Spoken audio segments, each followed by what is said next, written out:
I will do the Leetcode problem 1732, find the highest altitude. This problem is like a combination of finding the highest value in an array and keeping the track of the running sum. So we can combine both approaches. To understand the problem, it's basically you're given an array of gains for the altitude. So you can imagine somebody starts from altitude of 0, and then they can go down to -5 there, and then they go up 1, and then they go up by 5, so I think should be here, and stay where they are, and then they go down again to -7, like this example one.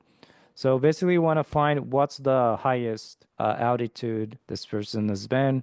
So we can keep track of that by keeping, since it's a relative value for each gain, and as we add these up, we'll always get like the actual position or height where it is.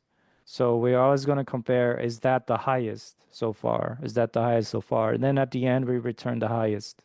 Okay, so let's keep going here. So let's first figure out how to sum all the things. So we're gonna make a variable here. I'm using Java, by the way. And this variable int sum equals 0. Keep track of so far what's the altitude, because it's all relative for each element of the array of gain. We can always add them up to figure out where exactly we are right now. So then you can loop through the array.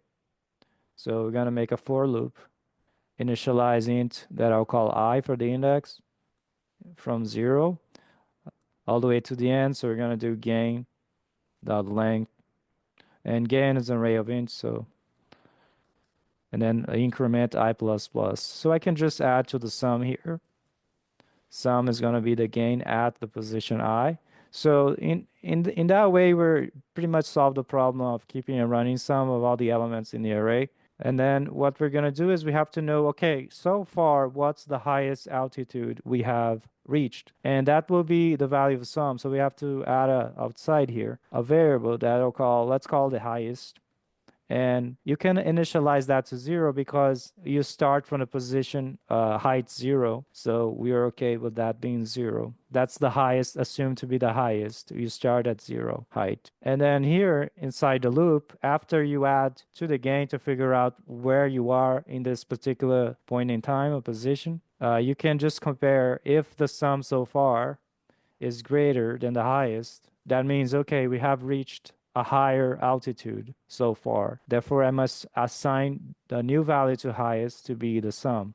And then at the end, after completing the loop, we can return highest, which should be the highest value we have achieved.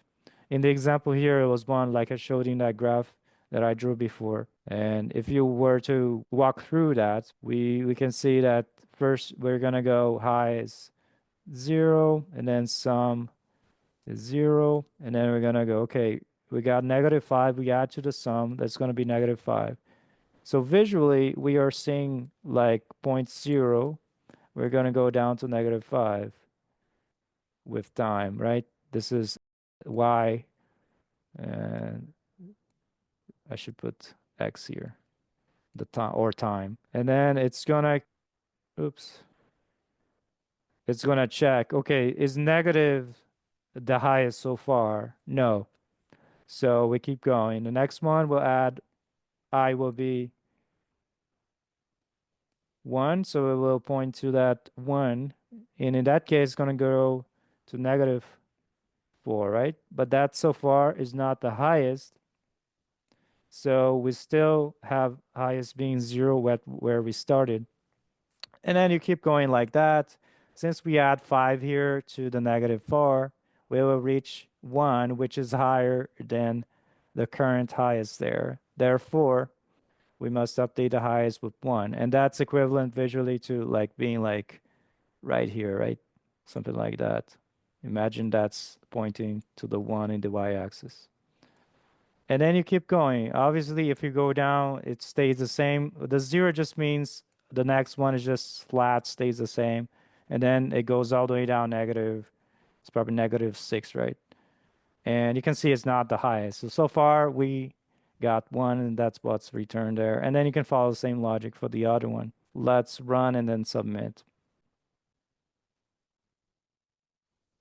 And there you go. Time complexity should be O of n because you're traversing the array once. And for the space, it's just O of 1.